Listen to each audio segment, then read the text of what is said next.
Assalamualaikum warahmatullahi wabarakatuh. Hello everyone, we meet again. In this video, I would like to respond to the question given to me by my lecturer, Mr. Putu.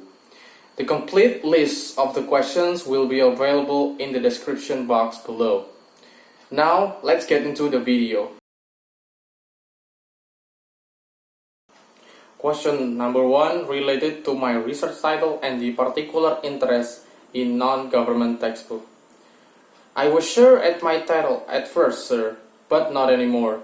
I would like to apologize for the mistake in my title, and I would like to make a commitment to consult to my supervisors in order to fix the titles and make sure that this kind of thing never happen again.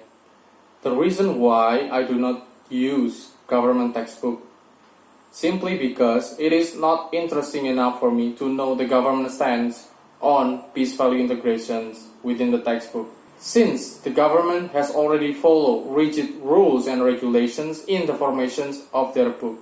Private publishers, on the other hand, are separated from the government. They are supposed to be on par, at least on the quality, with the government produced textbook. Therefore, it is interesting to know their stance in the peace values integrations within textbook. In addition, there are already a lot of research on government textbook from my predecessor in English department. It seems to me that private publishers have been forgotten by all of the previous researchers. Therefore, I would love to do research on non-government textbook.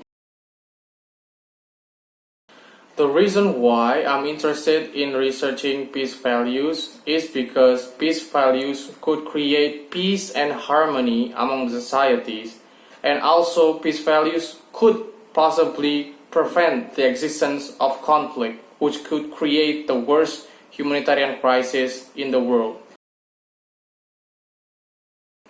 I am sorry, sir, I do not have a legitimate source to back up my claim. As for my knowledge, in the status quo, public school utilize government textbook as the main materials. It is not far-fetched of an idea that teacher and the student might look for an additional materials, and this book could be the additional materials.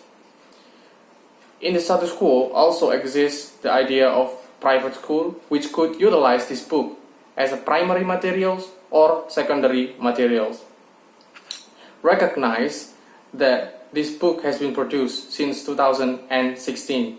The continuous productions suggest that there is the existence of demand from the society in order for the productions to still keep going.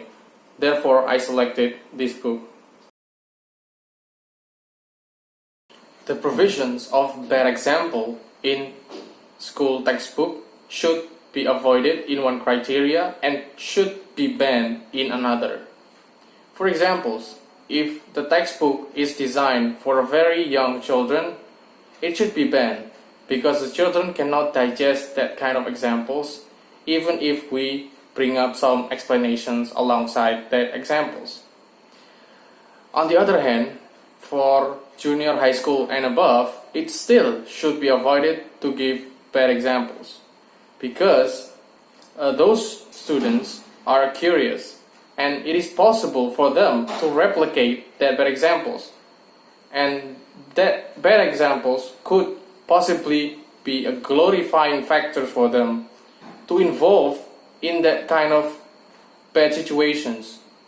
Therefore, in my perspective, the provisions of bad examples should be avoided, even if we accompany that bad examples by some kind of explanations, because there is still a risk and the possibility of it going to be bad for the students. The things that I really want to do after getting the result of my study is just to share the result to everybody and possibly get my articles into a journal. So instead, I might have just further study about this topic, which is peace values, and while searching for a scholarship and then maybe I could write an article about this topic in my next education. Alright, that is all my response towards Mr. Putu's questions. And for Mr. Putu, I hope all of my response is sufficient to answer all of your questions. See you next time. Wassalamualaikum warahmatullahi wabarakatuh.